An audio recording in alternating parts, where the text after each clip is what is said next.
మీ business ఏదైనా మీ ఊర్లో promotion చేయాలంటే అది సుమన్ టీవీతోనే సాధ్యం. ఇప్పుడే సంప్రదించండి. ఇలాంటి రాజకీయ నేపథ్యము లేని కుటుంబాన ఆయన జన్మించారు.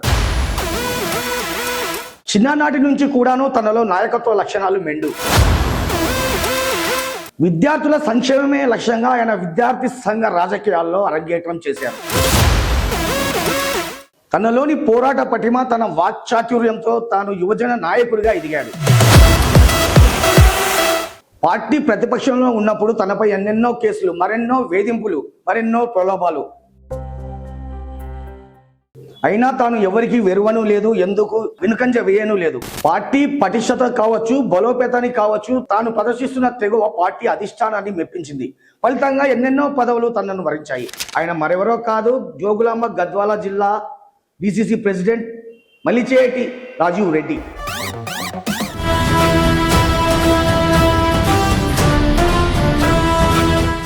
ఓకే అండి, మీరు వితౌట్ కోచింగ్ జవహర్ నవోదయలో సీట్ సాధించారు. ఒకవేళ ఆ సీట్ మీకు రాకపోయి ఉండింటే ఇప్పుడు మలిచేటి రాజీవ్ రెడ్డి అనే వ్యక్తి ఏమై ఉండేవారు? నాకు అదే అనిపిస్తుంది అన్న, నా లైఫ్లో మెయిన్ టర్నింగ్ పాయింట్. ఓకే అండి, ఉన్నత విద్యలను అభ్యసించిన మీరు అనుకుంటే విదేశాల్లో స్థిరపడవచ్చు మంచి ప్యాకేజీతో. అసలు మీరు మీ విద్యాభ్యాసం అనంతరం ఏం చేశారండి? బతుకుబండి లాగేందుకు మీరు ఏం చేశారు సార్? ఏమైనా జాబ్ చేశారా? అంతా అయిపోయిన తర్వాత, ఎడ్యుకేషన్ అయిన తర్వాత ఇలాగే. కానీ దేశవ్యాప్తంగా చూసుకుంటే మీరు చాలా అరుదైన ఘనతను సొంతం చేసుకున్నారండి. అంటే దాదాపు 3 సార్లు వైస్ ప్రెసిడెంట్ అయ్యారు మీరు యూత్ కాంగ్రెస్ అనుకుంటా. ఎవరు కూడా అవకాశం దక్కలేదు. ఇది ఏ విధంగా సాధ్యపడింది అంటారు అసలు? మొండి పట్టుదల. ఓకే అండి, గద్వాల జిల్లా రాజకీయాలను పరిశీలిస్తే మీరు తప్ప అసలు డీసీసీ అధ్యక్ష పదవికి ఎవరు సమర్థులు లేరంటారు కాంగ్రెస్ పార్టీలో? నాకంటే చాలా మంది ఉన్నారు, చాలా మంది సీనియర్లు ఉన్నారు, ఇది ఉన్నారు. ఒక దశలో సర్తక గారు ట్రై చేశారంటారు. అందరూ ట్రై చేస్తారు. పార్టీ ఇది కాంగ్రెస్ పార్టీ డీసీసీ పదవి అనే నేను చెప్తున్నా కదా.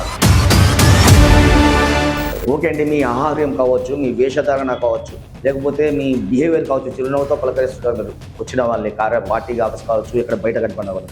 కానీ వాస్తవానికి మలిచేటి రాజీవ్ రెడ్డి అనే వ్యక్తి అంత సౌమ్యుడు కాదు.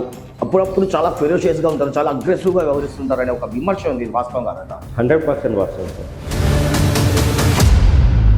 ఓకే రాజీవ్ రెడ్డి గారు, తెలంగాణ రాష్ట్రంలో కాంగ్రెస్ పార్టీ అధికారంలో ఉంది.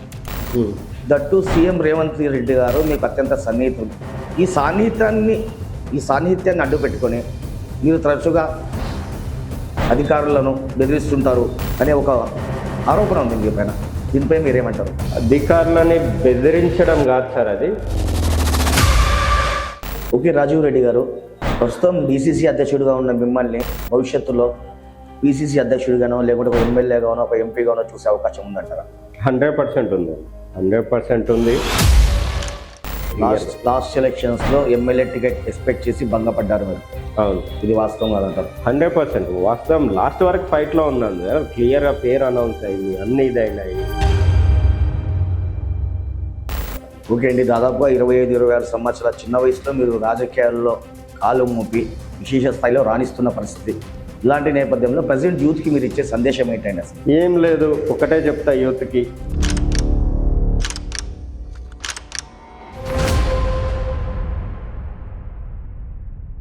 సుమన్ టీవీలో ఉద్యోగ అవకాశాలు. మా సుమన్ టీవీలో యాంకర్స్ మరియు మార్కెటింగ్ ఎగ్జిక్యూటివ్స్ గా అనుభవం ఉంటే ప్రాధాన్యం ఇవ్వబడును. మా బ్రాంచెస్ వనపర్తి, నాగర్ కర్నూల్, గద్వాల మరియు నారాయణపేటలో పనిచేయడానికి ఇప్పుడే సంప్రదించండి. 8639158339.